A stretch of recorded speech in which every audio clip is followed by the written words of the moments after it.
में इस हफ्ते अपने जन्म की 42वीं सालगिरह मनाने वाला बांग्लादेश हिंसा की आग में सुलग रहा है।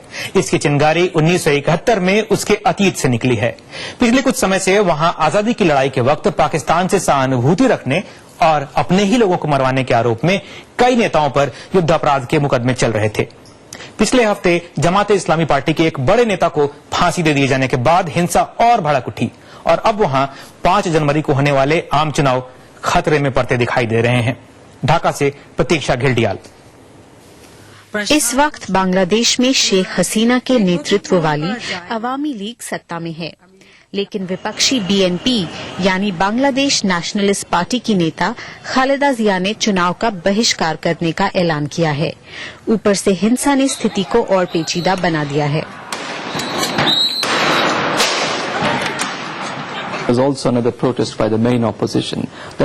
मुख्य विपक्षी पार्टी मौजूदा सरकार के तहत चुनाव में हिस्सा नहीं लेना चाहती। बीएनपी ने कई हफ्तों से सड़कों पर नाकेबंदी कर रखी है। बांग्लादेश दोराहे पर खड़ा है। बांग्लादेश में गहराते संकट के बाद ऐसी अटकलें भी गर्म हैं कि अगर हिंसा नहीं थमी तो सरकार सेना बुला सकती है और आपातकाल लागू हो सकता है। लोग इस राजनीतिक रस्साकशी से तंग आ चुके हैं। लोगों को लग रहा है कि दोनों मुख्य पार्टियां लोकतंत्र के लिए नहीं लड़ रही हैं और न ही किसी नैतिक मूल्य के लिए। ये सत्ता की लड़ाई है। अवामी लीग चाहती है कि सत्ता में बनी रहे, बीएनपी सत्ता में आना चाहती है। लोगों को लगता है कि वे इस राजनीतिक जंग में बंधक बन गए हैं। पिछली बार भी बांग्लादेश चुनाव में काफी हिंसा हुई थी। 2006 में चुनाव का ऐलान होने के बाद ही दोनों पार्टियों में हिंसक टकराव शुरू हो गया था। अगले साल हिंसा के बीच आपातकाल लागू कर दिया गया और चुनाव टाल दिए गए। लोकतांत्रिक प्रक्रिया टल गई और कार्यवाहक सरकार 2 साल तक देश चलाती रही। 2009 में चुनाव हुए जिसमें शेख हसीना की पार्टी अवामी लीग ने जीत हासिल की। अनिश्चितता के इस दौर में बांग्लादेश ने अपना 42वां विजय दिवस भी मनाया। सिर्फ 4 दशक में बांग्लादेश ने कई बार लोकतंत्र और सैनिक शासन का दौर देखा है। बांग्लादेश में तनाव की स्थिति अब भी बनी हुई है।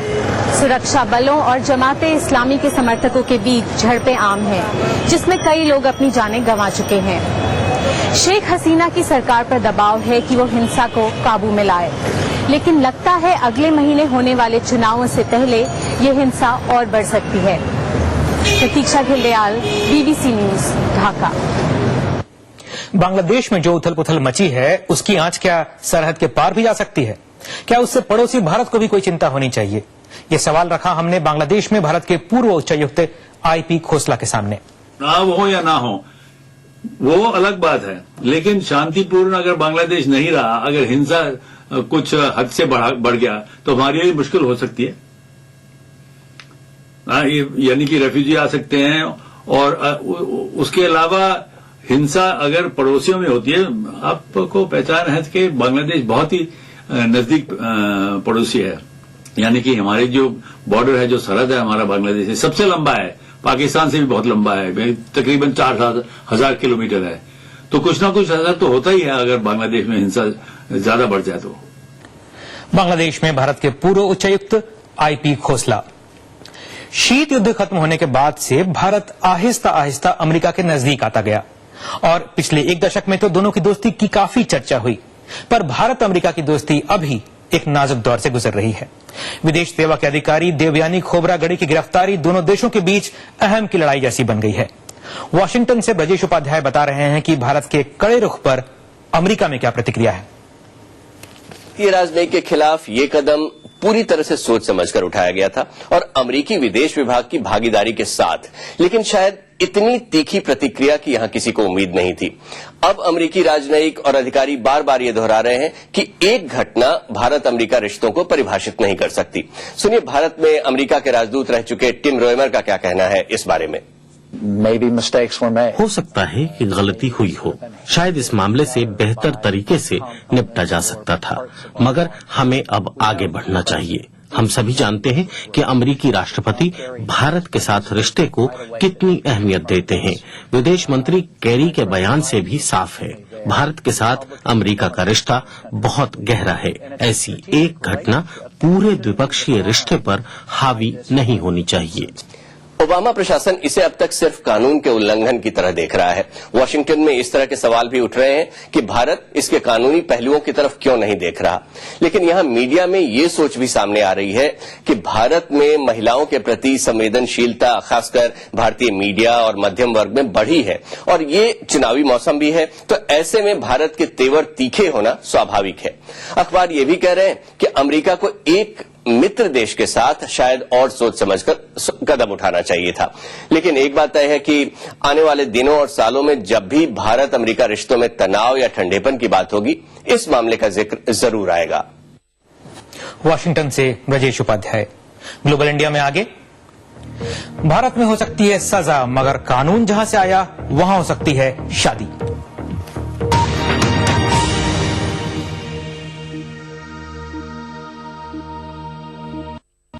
Developing lifestyles, developing opportunity, developing taste, developing the future, developing trust, developing dreams, developing faith. Amrapali Group, developing India. देवभूमि के समग्र विकास के लिए उत्तराखंड सरकार की पहल। 5 वर्ष की सेवा पूरी कर चुके दैनिक संविदा कर्मियों के विनियमितीकरण का राज्य सरकार ने लिया फैसला। 14 दिसंबर 2013 कट ऑफ डेट तय होने से कर्मियों को मिलेगा सीधा लाभ। वर्ग 4 की जमीन पर अब लोगों को मिलेगा मालिकाना हक। वर्ग 4 की जमीन का अब हमको मिलेगा मालिकाना हक। इस फैसले का हम सम्मान करते हैं और सरकार का शुक्रिया अदा करते हैं। पूर्व सैनिकों के लिए सरकार ने राज्य में भवन कर को पूरी तरह किया माफ, तो सैनिक विधवाओं के आवास के लिए अनुन्वय 1 लाख की राशि बढ़ाकर की 2 लाख। ये बहुत अच्छा काम किया उन्होंने। कम से कम इस सरकार ने इस बार तो सैनिकों के बारे में कुछ सोचा और हम उनका धन्यवाद करते हैं।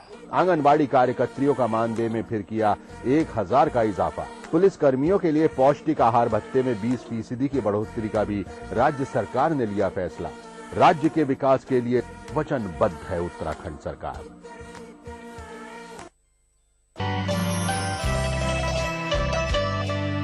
हमको दुनिया ने बसा रखा है दिल में अपने, हमको दुनिया ने बसा रखा है दिल में अपने, हम किसी हाल में बेघर नहीं होंगे। अभी है सब्र मुझ में, वाह, जितना जी चाहे सता ले तू, फिर इसके बाद तुझको ही परेशानी में रहे। मैंने किताब खोल दी एक रोज इश्क की, एक रोज इश्क की, एक रोज इश्क की, सारे वर्क उड़ा के मगर ले गई हवा। फासला इश्क की शिद्दत को बढ़ा देता है, इसलिए काबा मदीने से अलग रहता है। इस शनिचर महफिल मुशायरा में देखिए परभनी महाराष्ट्र में मुनक्किदा एक शानदार कुल हिंद मुशायरा रात 9:30 बजे सिर्फ ETV उर्दू पर। इस प्रोग्राम को पेश कर रहे हैं जिंदा तिलिस्मात, तमाम मौसमी बीमारियों की एक असरदार दवा। ताउन कर रहे हैं मिला स्किन क्रीम, एली फार्मास्यूटिकल्स द्वारा निर्मित। Shri ultra red oxide, Bharat का एकमात्र जंग रोधक सीमेंट। 23 कारगर जड़ी बूटियों का करिश्मा। दर्द है तो लूरामेंट है ना।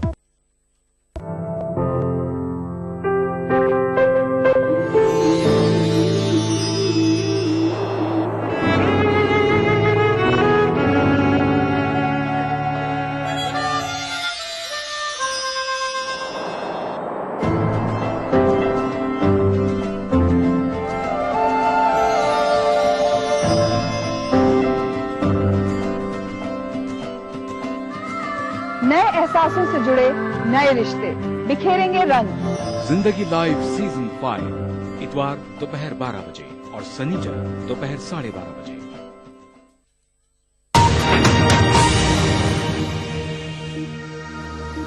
लंदन में BBC ब्रॉडकास्टिंग हाउस से आप देख रहे हैं global India.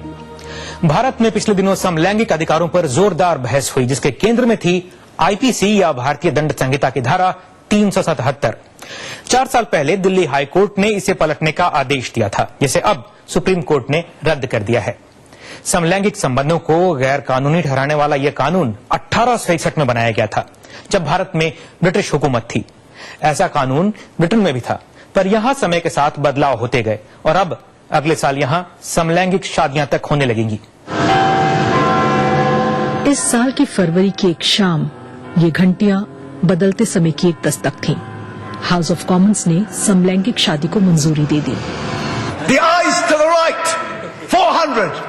The noes to the left, 175. मगर बहस जोरदार हुई। सत्ताधारी गठबंधन की मुख्य पार्टी में ही सांसद बट गए। शादी मर्द और औरत के मिलन का नाम है। ऐसा सदियों से होता आया है। किसी भी सरकार के लिए इसे पुनर्भाषित करना दिन में सपना दिखाने जैसी बात होगी। क्या लाखों लाख लोगों की शादीशुदा जिंदगी केवल इस बात से खतरे में पड़ जाएगी कि चंद हजार लोगों को शादी का हक दिया जा रहा है? वो क्या कहेंगे, डार्लिंग हमारी शादी खत्म हो गई क्योंकि एल्टन जॉन ने डेविड फर्निश से मंगनी कर ली है। विपक्षी लेबर सांसदों के भरपूर समर्थन से बिल बहुमत से पास हो गया। समलैंगिकता पर इंग्लैंड में कानून एक समय ऐसे कठोर थे कि इसके लिए मौत की सजा तक का प्रावधान था। फिर 1861 में सजा को घटाकर उम्र कैद में बदला गया और अंततः 1967 में एक सरकारी रिपोर्ट की सिफारिशों के बाद समलैंगिक संबंधों को गैर कानूनी माना जाना बंद कर दिया गया। इसके बाद समलैंगिकों की शादी के मुद्दे ने जोर पकड़ा और अंततः इस साल इंग्लैंड और वेल्स में समलैंगिक शादी को मंजूरी मिल गई। वैसे इस मान्यता को केवल कानूनी संरक्षण दिया गया है। ऐसी शादियों पर आपत्तियां करने वाले चर्च, मस्जिद, मंदिरों पर शादी करवाने के लिए कोई दबाव नहीं डाला जाएगा। माना जा रहा है कि 29 मार्च 2014 ब्रिटेन में समलैंगिक अधिकारों के इतिहास का एक महत्वपूर्ण दिन होगा, जब देश में पहली बार समलैंगिक जोड़े शादी कर सकेंगे। BBC report. Durand line, McMahon line, Radcliffe line. Competition की तैयारी करने वाले छात्रों को इन सरहदों के नाम याद करने होते हैं, पर ये केवल नाम भर नहीं, इनके पीछे इतिहास है, इंसान है। ऐसे ही एक इंसान थे ब्रिटिश जज सिरिल रेडक्लिफ, जिन्होंने भारत पाकिस्तान के बीच रेखा खींचकर इतिहास बदल दिया। उन्हें लाइन खींचने के लिए मात्र 6 हफ्ते का समय दिया गया था। क्या बीत रही थी तब उन पर? इसी पर इन दिनों लंदन में एक नाटक चल रहा है, जिसे देखने गई BBC संवाददाता वंदना। You've drawn the border straight along a railway line. One rail in India, the other in Pakistan.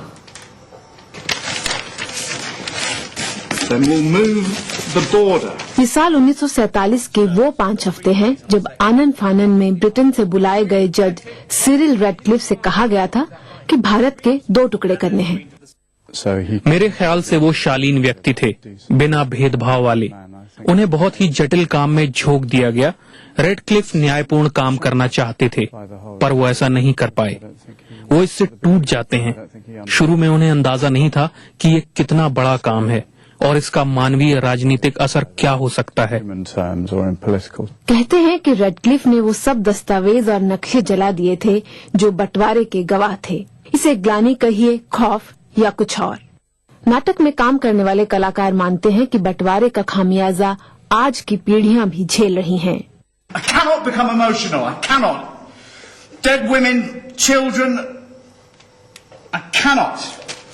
I think it's playing out hugely still. I mean, if you look at Kashmir, it's still... विभाजन की औपनिवेशिक विरासत का बोझ आज भी लोग उठा रहे हैं।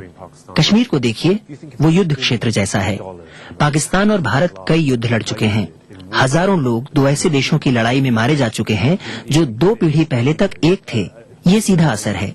भारत में मिले कुछ अनोखे अनुभवों के बाद ब्रितानी नाटककार हॉवर्ड ब्रेंटन को ये नाटक लिखने की प्रेरणा मिली। केरल में मैं ऐसे युवक से मिला जिसके पास पाकिस्तान में अपने पुश्तैनी घर की चाबी आज भी है।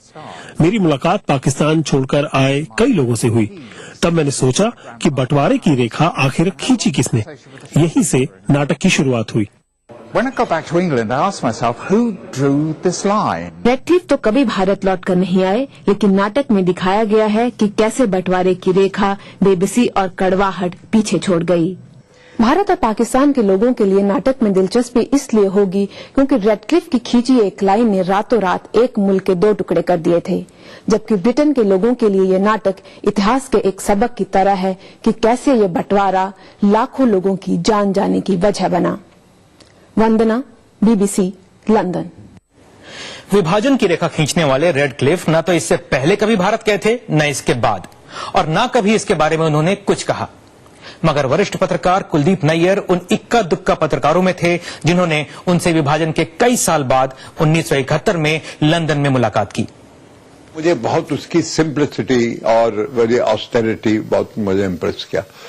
दूसरा, उसने कोई बात छुपाने की बात नहीं कही। वो जो उन्होंने लॉर्ड टिक्टो ने कहा कि लाइन खींचते हुए तो मैंने लाहौर जो है देखा कि भाई हिंदुओं की प्रॉपर्टी ज्यादा है, पॉपुलेशन का तनासब मुस्लिम 55% और ये 45%, ये इतना कोई बहुत नहीं था। तो पहले लाहौर मैंने हिंदुस्तान को दे दिया। फिर जब मैंने देखा कि भाई पाकिस्तान के पास तो कोई बचेगा ही नहीं, शहर ही नहीं, क्योंकि कलकत्ता वेस्ट बंगाल में चला गया, उस वक्त ईस्ट पाकिस्तान भी था, तो वो ढाका तो कोई नहीं, तो कैपिटल ये तो फिर मैंने लाहौर को उधर से करके इधर कर दिया। ये बात सुनी थी उस वक्त भी कि भाई दुखी हैं, और मैंने नहीं पूछा उनसे कि आपने दरखास्त ली, तो इसलिए इस सवाल पे मैं कैटेगोरिकल कोई बात नहीं कर सकता। ये हो भी सकता है क्योंकि आदमी सेंसिटिव था। वरिष्ठ पत्रकार कुलदीप नैयर। ग्लोबल इंडिया में आगे,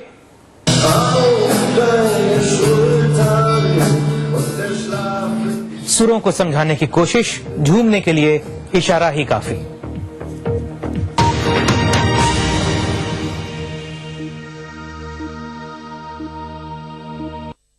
क्या आप अपने चेहरे पर कील मुहासों के दाग, धब्बों, झाइयों से परेशान हैं? तो इनसे छुटकारा पाने का एकमात्र समाधान Melaj skin cream, Eli pharmaceuticals द्वारा निर्मित।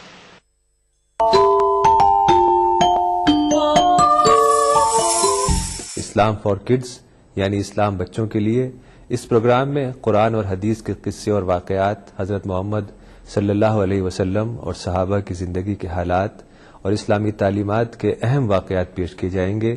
इसमें हमारे लिए सबक है, गाइडेंस है और रहनुमाई का सामान है। इसी के साथ साथ इस्लामी तालीमात की वो बातें भी हम आपके सामने रखेंगे जिसमें मॉरल वैल्यूज सिखाई गई हैं, ताकि हम अपने अंदर आला कैरेक्टर, आला अखलाक पैदा कर सकें और दुनिया और आखिरत में कामयाबी हासिल कर सकें। इस्लाम फॉर किड्स हर इतवार सुबह 9 बजे सिर्फ ईटीवी उर्दू पर। चेहरे पर किसी भी प्रकार के दाग धब्बे आपका असली चेहरा छीन सकते हैं। ट्राई मिलाज स्किन क्रीम। इसको सिर्फ रात में इस्तेमाल करने से आपको मिले फेस प्रॉब्लम से आजादी। अब फेस प्रॉब्लम को कहिए बाय बाय।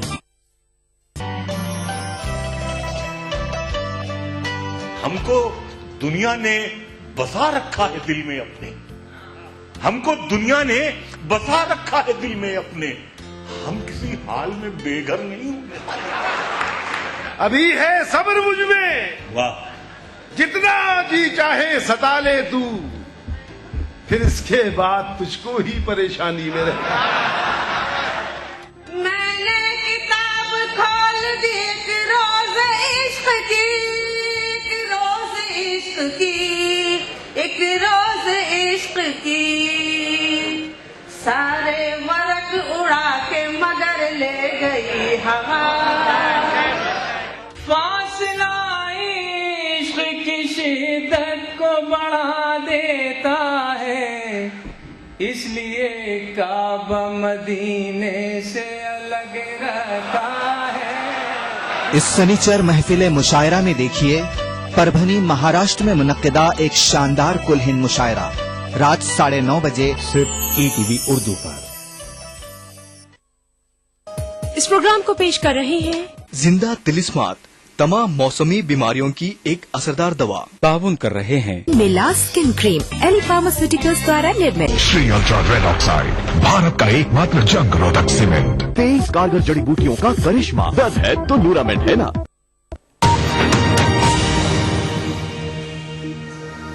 आप देख रहे हैं ग्लोबल इंडिया, मैं हूं अपूर्व कृष्ण। स्तन कैंसर दुनिया भर में हर साल लाखों महिलाओं की जान लेता है। इसका खतरा उनके लिए और अधिक होता है जिनके परिवार में पहले किसी को यह कैंसर हुआ हो। पर अब जिन महिलाओं के लिए ज्यादा खतरा है उनके लिए एक अच्छी खबर आई है। पता चला है कि कैंसर के इलाज में इस्तेमाल होने वाली एक दवा से एस्ट्रोजन हार्मोन बनना बंद हो जाता है, जिससे स्तन कैंसर को बढ़ावा मिलता है। ये स्तन कैंसर की असामान्य कोशिकाएं हैं। ऐसी महिलाओं को कैंसर होने का खतरा ज्यादा हो सकता है जिनके घर में किसी को कैंसर हुआ हो या जिनकी कोशिकाओं में ऐसे बदलाव दिखें जो कि कैंसर में बदल सकते हैं। टिनी टी व्रीज ने अपनी मां एनी को कैंसर से लड़ते देखा है। खतरा उन्हें भी हो सकता है, पर वो अब खुश हैं क्योंकि अब उनकी जैसी महिलाओं के इलाज को लेकर उम्मीद की एक नई किरण दिखाई दे रही है। वे पिछले 5 साल से एक परीक्षण में हिस्सा ले रही थी जिसके परिणाम आशा जगाते हैं।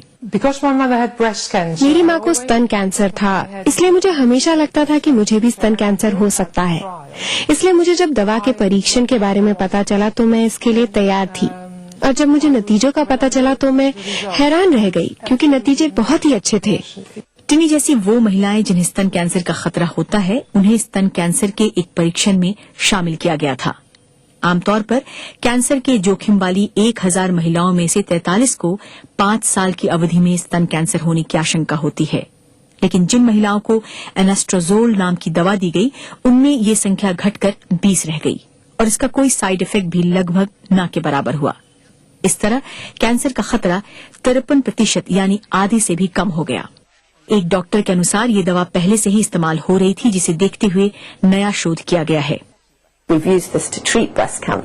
हमने इस दवा का इस्तेमाल स्तन कैंसर के इलाज के लिए किया और हमने पाया कि जिन मरीजों ने ये दवा ली उन्हें दोबारा स्तन कैंसर होने का खतरा कम हो गया। फिर इसका परीक्षण स्वस्थ महिलाओं पर भी किया गया और हम ये देखकर खुश हैं कि नतीजे पहले जैसे ही मिले। अब ब्रिटेन में चैरिटी संस्थाएं चाहती हैं कि स्वास्थ्य विभाग स्तन कैंसर के बारे में बने दिशा निर्देशों की समीक्षा करे। उनका कहना है कि ये दवा ऐसी अनेक महिलाओं को मानसिक और शारीरिक पीड़ा से बचा सकती है जिन्हें कैंसर होने का खतरा ज्यादा होता है। BBC report. जेलों में कैदियों के मित्र संबंधी अक्सर उनसे मिलने जाते हैं, सुख दुख की बातें करते हैं। बड़ा भावुक क्षण होता है ये सबके लिए, पर मुलाकातों के लिए जेल जाना कई वजहों से मुश्किल होता है। पर तकनीक ने अब यह दिक्कत आसान कर दी है। अमेरिका में कुछ जेलों में अब इन मुलाकातों के लिए वीडियो चैट का इस्तेमाल हो रहा है। अपने पिता को देखकर कैमरन और गैब्रियल नाम की ये बच्चियां बेहद खुश हैं। इन बच्चियों के पिता पिछले 6 हफ्ते से जेल में बंद हैं। एरिक को चोरी के आरोप में जेल जाना पड़ा है। उनकी बच्चियां अपनी मां शेना के साथ पिता से मिलने जाने के लिए अभी बहुत छोटी हैं। मैं स्कूल जाती हूँ और वो जेल में है, मुझे बहुत दुख होता है। स्काइप जैसी ही एक तकनीक की मदद से एरिक मैन्सफील्ड और उन जैसे हजारों कैदी जेल से ही अपने परिवार से बात कर सकते हैं। इससे बहुत फर्क पड़ा है, मेरा दिन आसानी से कट जाता है। अमेरिका के वर्जीनिया का पोर्ट्समथ उन कई शहरों में से एक है जहां जेलों में वीडियो विजिटेशन की सुविधा दी गई है। गैरी हम्फ्रीज की कंपनी अमेरिका के 17 राज्यों की जेलों में ये सुविधा देती है। वो हर 1 मिनट की बातचीत के लिए 50 सेंट यानी करीब 30 रुपए लेते हैं। इससे पहले वर्जीनिया में एक नॉन प्रॉफिट विजिटेशन प्रोग्राम था जिस पर भी करीब 50 सेंट लागत आती थी। हमारा कारोबारी मॉडल ठीक उसी पर आधारित है, इसलिए मैं इसे मुनाफाखोरी नहीं कहूँगा। जेलों पर लागत कम करने का दबाव है। ऐसे में सवाल ये है कि क्या वाकई तकनीक निजी मुलाकातों की जगह ले सकती है? हालांकि पोर्ट्समथ जेल के शेरिफ बिल वॉटसन को इसकी फिक्र नहीं है। मैं चाहूंगा कि ये निजी मुलाकातों की जगह ले ले, इससे आसानी होगी। हालांकि शीना अब भी चाहती है कि वो अपने पति से जेल जाकर मिले। मैं शायद महीने में कम से कम 1 बार जाऊंगी। नहीं जाऊंगी तो मुझे अच्छा नहीं लगेगा। लेकिन उनकी बेटियां इस बात से खुश है कि कम से कम वो अपने पिता को कंप्यूटर स्क्रीन पर देख सकती हैं। BBC report. यूरोप के सबसे सक्रिय ज्वालामुखी माउंट एटना में एक बार फिर विस्फोट हुआ है। ये करीब 10,000 फीट की ऊंचाई पर है। इस ज्वालामुखी में अक्सर विस्फोट होता रहता है।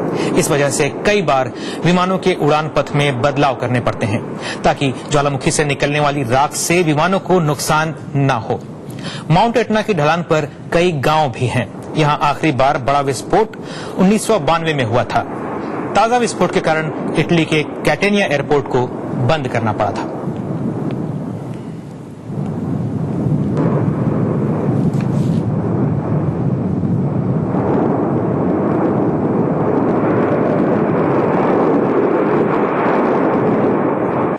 ग्लोबल इंडिया में अगले सप्ताह हम लेकर आएंगे वर्षांत का विशेष कार्यक्रम, जिसमें आप देखेंगे 2013 में आर्थिक शक्ति के रूप में भारत की अंतर्राष्ट्रीय छवि को कितना नुकसान पहुंचा और पूरे साल अमेरिका का दबदबा क्यों कम होता दिखा।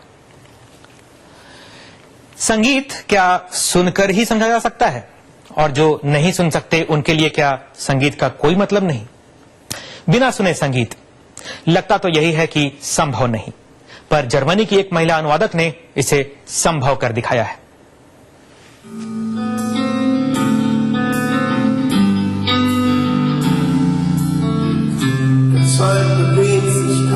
Start with the text and translate the text into the German Sign Language. मैं शब्दों से शुरुआत करती हूँ। पहले शब्दों का जर्मन साइन लैंग्वेज में अनुवाद करती हूँ, फिर ताल का। संगीत मेरे लिए जुनून है। संगीत सुनते वक्त आप कुछ महसूस करते हैं और मैं यही अनुभव बधिर लोगों तक पहुँचाना चाहती हूँ। मैं इसी का अनुवाद करती हूँ।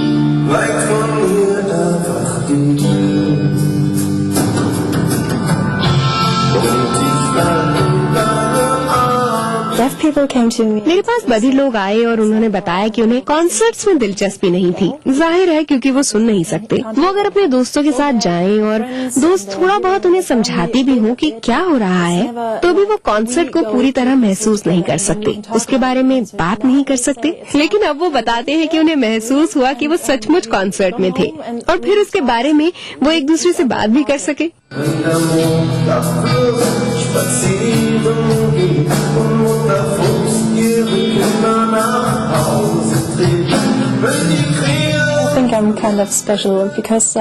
मुझे लगता है कि मैं कुछ खास हूँ क्योंकि मुझे स्टेज पर आना अच्छा लगता है।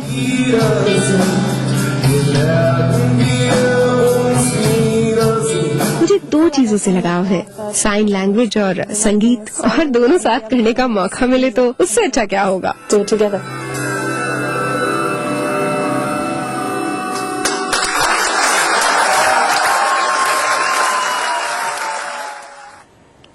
बिना सुने संगीत का सुख। इस हफ्ते ग्लोबल इंडिया में इतना ही, फिर मिलेंगे अगले हफ्ते। नमस्कार।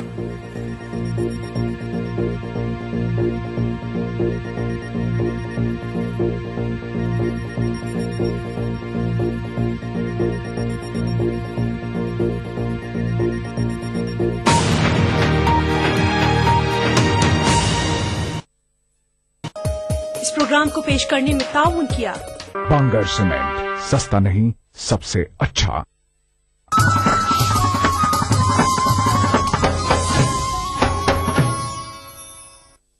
खूबी यही नहीं है कि अंदाज़ो नाज हो, खूबी यही नहीं है कि अंदाज़ो नाज हो, माशूक का है हुस्न अगर दिल नवाज हो, माशूक का है। ईटीवी उर्दू पर अगला प्रोग्राम।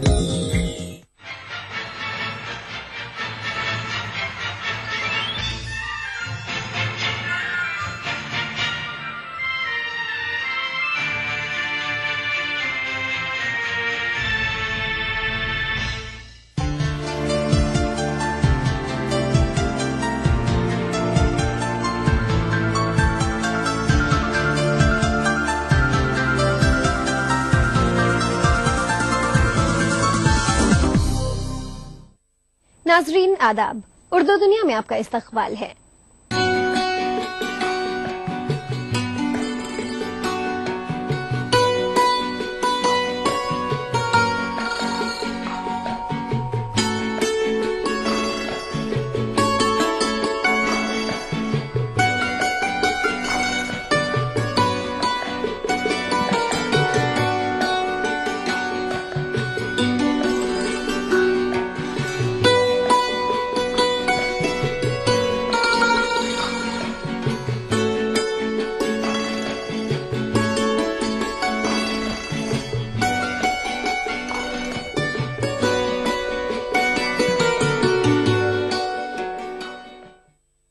सबसे पहले नजर डालते हैं सुर्खियों पर।